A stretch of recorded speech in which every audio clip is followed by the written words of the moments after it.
കഴിഞ്ഞ ക്ലാസ്സുകളിൽ എടുത്തതിന്റെ ബാക്കിയായിട്ടുള്ള ഭാഗമാണ് ഹിസ്റ്ററിയിലെ രണ്ടാമത്തെ ചാപ്റ്ററിലെ colonies becomes free. After the Second World War, the USA and the USSR emerged as world powers.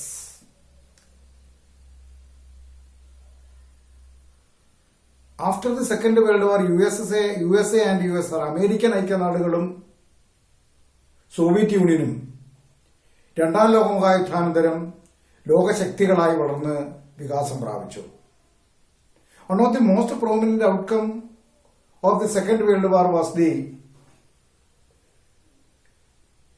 freedom of many countries or colonies in Asia and African countries. The world powers USA and USSR supported the freedom movement of the nations of this world, or freedom of the European colonies from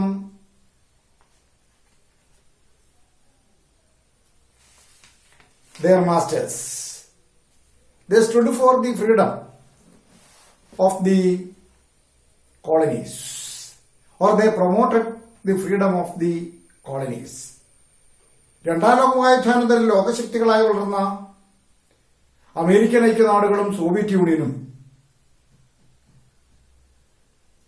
ഏഷ്യയിലെയും ആഫ്രിക്കയിലെയും വൻകരകളിലെ കോളനികളുടെ മോചനത്തിനു വേണ്ടിയിട്ടുള്ള പ്രസ്ഥാനങ്ങൾക്ക് പിന്തുണ നൽകി.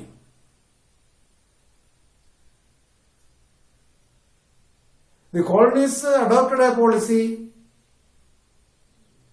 to secure freedom from the imperialist control is known as decolonization. That means decolonization is one of the major result of the Second World War. There were so many colonies of the European nations in Asia, Africa and Latin America. After the Second World War, these colonies started movements to secure freedom. Strong freedom movements developed in these colonies to secure freedom from the imperialist control. This process is known as decolonization. European രാജ്യങ്ങൾ ഏഷ്യയിലെയും ആഫ്രിക്കയിലെയും Latin അമേരിക്കയിലെയും രാജ്യങ്ങളിൽ സ്ഥാപിച്ച അല്ലെങ്കിൽ പ്രദേശങ്ങളിൽ സ്ഥാപിച്ച കോളനികൾ രണ്ടാം ലോകമഹായുദ്ധാനന്തരം സ്വാതന്ത്ര്യം നേടുന്നതിനുള്ള ശക്തമായ സ്വാതന്ത്ര്യസമര പ്രസ്ഥാനങ്ങൾ വളർന്നു വന്നു. ഈ സ്വാതന്ത്ര്യസമര പ്രസ്ഥാനങ്ങളെ പിന്തുണയ്ക്കുന്ന സമീപനമാണ് സോവിയറ്റ് യൂണിയനും അമേരിക്കൻ ഐക്യനാടുകളും സ്വീകരിച്ചത്. ഈ പ്രക്രിയയെ, അതായത് കോളനി സാമ്രാജ്യത്വത്തിൽ നിന്നും അല്ലെങ്കിൽ കോളനി വാഴ്ചയിൽ നിന്നും മോചനം നേടാൻ കോളനിക്കാര് നടത്തിയ ഈ മുന്നേറ്റത്തെ ഡീകോളനൈസേഷൻ അഥവാ കോളനിവൽക്കരണത്തിൽ നിന്നുള്ള മോചനം എന്ന അർത്ഥത്തിൽ അറിയപ്പെടുന്നു. Important leaders of this freedom movements were Mahatma Gandhi, Nelson Mandela, Kwame ക്രൂമ എക്സെട്ര. ഇത്തരത്തിൽ സ്വാതന്ത്ര്യസമര പ്രസ്ഥാനങ്ങൾക്ക് നേതൃത്വം കൊടുത്ത കോളനികളാക്കപ്പെട്ടിരുന്ന പ്രദേശങ്ങളിലെ നേതാക്കന്മാരായിരുന്നു മഹാത്മാഗാന്ധി ഇൻ ഇന്ത്യയിലെ Mahatma Gandhi, Nelson Mandela in South Africa, ദക്ഷിണാഫ്രിക്കയിലെ നെൽസൺ മണ്ടേല, ക്വാമി ക്രൂമ, ഖാനയിലെ ക്വാമി ക്രൂമ, അതുപോലെ തന്നെ ജോമോ കെനിയാട്ട, കെനിയയിലെ Jomo Kenyatta. All these great leaders led many movements to free their homelands from imperialism or colonialism. ഇവരൊക്കെ കോളനി വാഴ്ചയിൽ നിന്നും തങ്ങളുടെ മാതൃരാജ്യത്തെ രക്ഷിക്കുന്നതിന് വേണ്ടിയുള്ള പ്രസ്ഥാനങ്ങൾക്ക് നേതൃത്വം കൊടുത്തു. Another result of the Second World War or post-war period was the development of Cold War. അടുത്തതായിട്ട് called വാർ, ശീതസമരം. രണ്ടാം ലോകമഹായുദ്ധാനന്തരം ലോകം ദർശിച്ച ഒരു പ്രധാനപ്പെട്ട സംഭവ വികാസമാണ്, മൂവ്മെന്റാണ് കോൾഡ് വാർ അല്ലെങ്കിൽ ശീതസമരം. The word Cold War or the term Cold War was first used by Bernard Baruch. ആദ്യമായി ഈ വാക്ക് called വാർ അഥവാ ശീതസമരം എന്ന വാക്ക് ഉപയോഗിക്കുന്നത് ബെർണാഡ് ബറൂച്ച് എന്ന് പറയുന്ന വ്യക്തിയാണ്.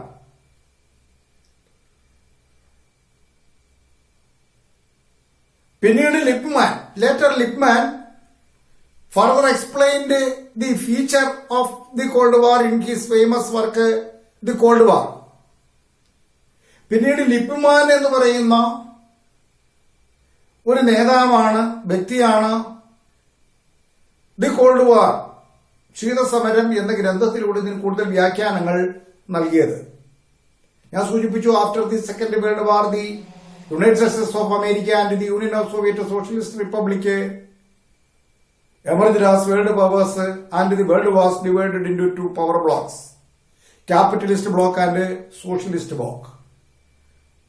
രണ്ടാം ലോകമഹായുദ്ധാനന്തരം ലോകത്തെ പ്രബല ശക്തികളായി സോവിയറ്റ് യൂണിയനും അമേരിക്കൻ ഐക്യനാടുകളും മാറി. സോവിയറ്റ് യൂണിയനും അമേരിക്കൻ ഐക്യനാടുകളും മാറിയപ്പോൾ സോവിയറ്റ് യൂണിയന്റെ നേതൃത്വത്തിൽ സോഷ്യലിസ്റ്റ് ബ്ലോക്കും സോഷ്യലിസ്റ്റ് ചേരിയും അമേരിക്കൻ ഐക്യനാടുകളുടെ നേതൃത്വത്തിൽ മുതലാളിത്ത ചേരി അഥവാ ക്യാപിറ്റലിസ്റ്റ് ചേരിയും ഡെവലപ്പ് ചെയ്തു വന്നു, വളർന്നു വന്നു. The enmity based on ideological conflict and diplomatic confrontations was called cold war. What is cold war എന്ന് ചോദിച്ചാൽ നമുക്ക് അതിന് സിമ്പിൾ ആയിട്ട് നൽകാൻ പറ്റുന്ന ഉത്തരം ഇതാണ്, ലളിതമായി. എന്താണ് ശീതസമരം എന്ന് ചോദിച്ചാൽ നൽകാൻ കഴിയുന്ന ലളിതമായ ഉത്തരം ഇതാണ്: the enmity based on ideological and diplomatic conflict or the enmity between the world powers, that means union of Soviet socialist republic and the United States of America, based on ideological conflict and diplomatic confrontations, is known as Cold War. എന്താണ് ശീതസമരം എന്ന് ചോദിച്ചാൽ അതാണ്. അത് ലോകശക്തികളായിരുന്ന Soviet യൂണിയനും American ഐക്യനാടുകളും തമ്മിൽ നിലനിന്നിരുന്ന ആശയപരമായ ഭിന്നതയും നയതന്ത്രപരമായിട്ടുള്ള നടപടികളും മൊത്തത്തിൽ അറിയപ്പെടുന്ന പേരാണ് ശീതസമരം. ലോകശക്തികളായി രണ്ടാം ലോകമഹായുദ്ധാനന്തരം വളർന്ന അമേരിക്കൻ ഐക്യനാടുകളും സോവിയറ്റ് യൂണിയനും പരസ്പരം നിലനിർത്തിപ്പോന്ന അല്ലെങ്കിൽ തുടർന്നു പോന്ന ആശയപരമായ ഭിന്നതയും നയതന്ത്രപരമായ അനുബന്ധ പ്രവർത്തനങ്ങളെയും കൂട്ടിച്ചേർത്താണ് ശീതസമരം എന്ന പേരിൽ അറിയപ്പെടുന്നത്. The enmity based on ideological conflicts and the diplomatic confrontations is known as cold war. The famous historian Arnold Toynbee described this ideological conflict as bipolar world. പ്രശസ്ത ചരിത്രകാരനായ ആർണോൾഡ് ടോയൻബി ഈ ആശയപരമായ ഭിന്നതയെ, ഈ ആശയപരമായ വിഭജനത്തെ ബൈപോളാർ വേൾഡ് എന്നാണ് വിശേഷിപ്പിച്ചത്. ഇരുധ്രുവലോകം, bipolar world, ഇരുധ്രുവലോകം, ലോകം രണ്ട് ധ്രുവങ്ങളിലേക്ക്, വ്യത്യസ്ത ആശയങ്ങളിലേക്ക് ബൈപോളാർ വേൾഡ് എന്ന ടേം ഉപയോഗിച്ചത് the famous historian Arnold Toynbee. During this period many military pacts were made. ഈ കാലഘട്ടത്തിൽ നിരവധി മിലിറ്ററി പാക്റ്റുകൾ ഉണ്ടായി, സൈനിക ഉടമ്പടികൾ ഉണ്ടായി. Several military pacts were made such as NATO, SEATO, CENTO, Warsaw pact etcetera. അവയിൽ ഏറ്റവും പ്രധാനപ്പെട്ടവയാണ് ഈ പറഞ്ഞവ: NATO, SEATO, CENTO, Warsaw pact. NATO means North Atlantic Treaty Organization. North Atlantic Treaty Organization.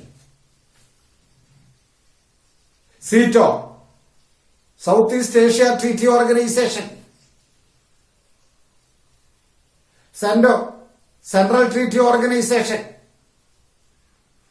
ഇതൊക്കെ മുതലാളിത്ത രാജ്യം, ക്യാപിറ്റലിസ്റ്റ് രാജ്യങ്ങളുടെ നേതൃത്വത്തിൽ സോവിയറ്റ് യൂണിയനെ ചെക്ക് ചെയ്യുന്നതിന് വേണ്ടി രൂപീകരിക്കപ്പെട്ട സൈനിക സഖ്യങ്ങളാണ്, ഉടമ്പടികളാണ് ഈ നാറ്റോയും സീറ്റോയും സെന്റോയും.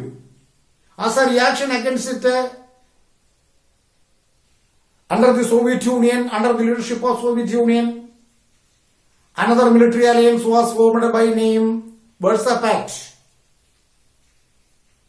ഇതിനെ കൗണ്ടർ ചെയ്യുന്നതിന് വേണ്ടി ഈ നാറ്റോ, സീറ്റോ, സെന്റോ തുടങ്ങിയ അമേരിക്കൻ ഐക്യനാടുകൾ അല്ലെങ്കിൽ മുതലാളിത്ത രാജ്യങ്ങളുടെ നേതൃത്വത്തിലുള്ള സൈനിക ഉടമ്പടികളെ നേരിടുന്നതിന് വേണ്ടി, എതിരിടുന്നതിന് വേണ്ടി സോവിയറ്റ് യൂണിയന്റെ നേതൃത്വത്തിൽ രൂപീകരിക്കപ്പെട്ട സഖ്യമാണ് വേഴ്സ പാക്ട് എന്ന പേരിൽ അറിയപ്പെടുന്നത്. USSR ആയിരുന്നു അതിന് നേതൃത്വം കൊടുത്തത്.